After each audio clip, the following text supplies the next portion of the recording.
मुझे प्राप्त हुआ। इस अवसर में आप सभी भक्त प्रेमियों का प्रेम छुपा हुआ है, आप सभी का कहीं न कहीं वो भाव छुपा हुआ है। और इस कार्यक्रम के जो संरक्षण है, जिनके संरक्षण में यह कार्यक्रम संपन्नता की तरफ बढ़ रहा है, इस यज्ञ समिति के जो अनन्य सहयोगी भक्त वृंद परिवार है, इस परिवार का निवेदन और भाव मुझे वहां से खींच कर लाया है। तो ये प्रभु की कृपा है। और किसी व्यक्ति का अगर कहा जाए कि उसके अंश से सब कुछ हो रहा है तो यह गलत होगा। अगर कोई कार्य मंगल या कोई बड़ा कार्य होता है तो उसमें एक एक छोटे छोटे व्यक्तियों का अंश छुपा रहता है।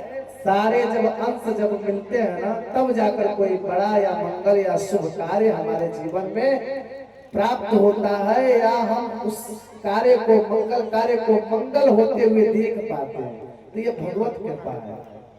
जन्म जन्मांतर कल्प कल्पांतर के भाग्योदय जब पुण्य हमारे बढ़ते हैं ना, तब हमारे जीवन में ऐसा अवसर आता है कि हम इस तरह के शुभ कार्य कर पाते हैं, हम शुभ कार्य में जा पाते हैं, हम सहयोगी बन पाते हैं, हम 1 रुपया का दान करके हम महादानी बन जाते हैं।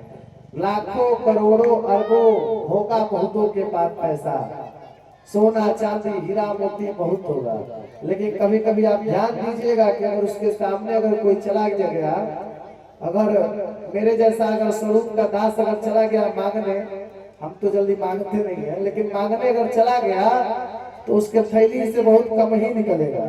वो कहेगा कहाँ महाराज आ गए मांगने। आज एक विडंबना हो गया है।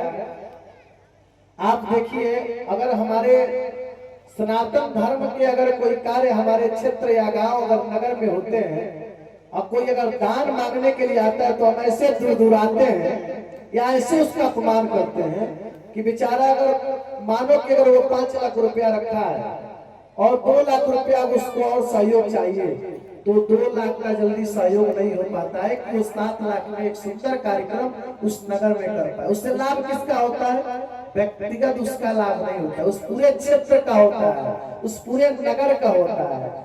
आपके यहाँ इतना बड़ा कार्यक्रम हो रहा है ना, बहुत लोग सोचते होंगे कि ये क्या हो रहा है, इसका क्या मतलब है, इसका क्या लाभ है। लेकिन इसका लाभ एक छोटा सा मैं बताऊं, अगर मैं आपके इस प्रांगण या अगर आपके मैं गांव में आया हूं तो यह कार्यक्रम ही सबसे बड़ा माध्यम बना है। और इस कार्यक्रम में आने के बाद, यहाँ खड़ा होने के बाद लग रहा है कि सच में यहाँ सनातनी है, धर्म को मानने वाले हैं, धर्म को पूजने वाले हैं, गौ ब्राह्मण संत भगवान का सेवा करने वाले हैं, भगवान में और लीलाओं में, कृष्ण लीला राम लीला में निष्ठा रखने वाले भक्त हैं। आपके बच्चे जब लीला देखेंगे, आपके बच्चे जब लीला जीवन में श्रवण करेंगे, आप जब रामायण का अध्ययन करेंगे, तो आपके बच्चे भटकेंगे नहीं, आपको किसी से पूछने की आवश्यकता नहीं पड़ेगी, आपका बच्चा किसी गलत मार्ग पे नहीं जाएगा, आपका बच्चा धार्मिक बनेगा, सनातनी बनेगा। और जब सनातनी बनेगा तो सारे सनातनियों को जोड़कर एक बनाएगा। जो जाति पाति पंथ से उठकर भी वह सिर्फ सनातनी बनेंगे, और जब सनातनी जब आप और हम बनेंगे तो हमारा राष्ट्र भी सनातन राष्ट्र कहलाएगा। लेकिन इसके लिए हम सबको एक साथ चल के मजबूत होना पड़ेगा, कदम में कदम मिलाकर।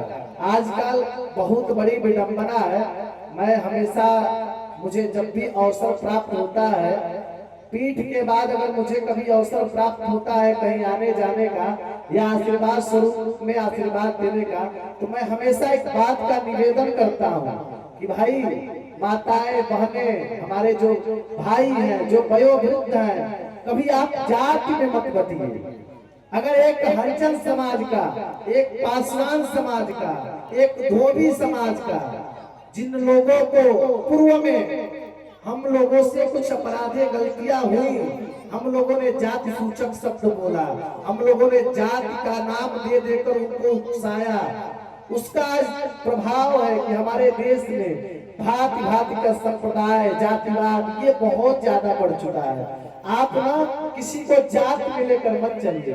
आपका अगर छोटा भी है ना, आप मानते कि वो छोटे वर्ग का है, उसको बड़े कुर्सी में बैठाइए, बड़ा नाम दीजिए, ताकि वो आपके बड़प्पन को जान के आपको समझ पाए कि आप उससे बड़े हैं, वो आपसे छोटा नहीं है।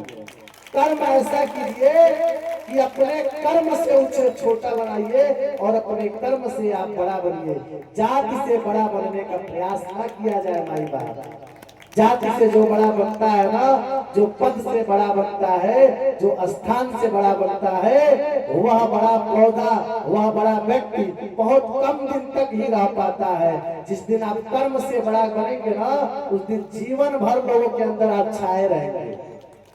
आपको मैं बताऊं, मुझे 20 साल हो गया, लेकिन 20 साल में निरंतर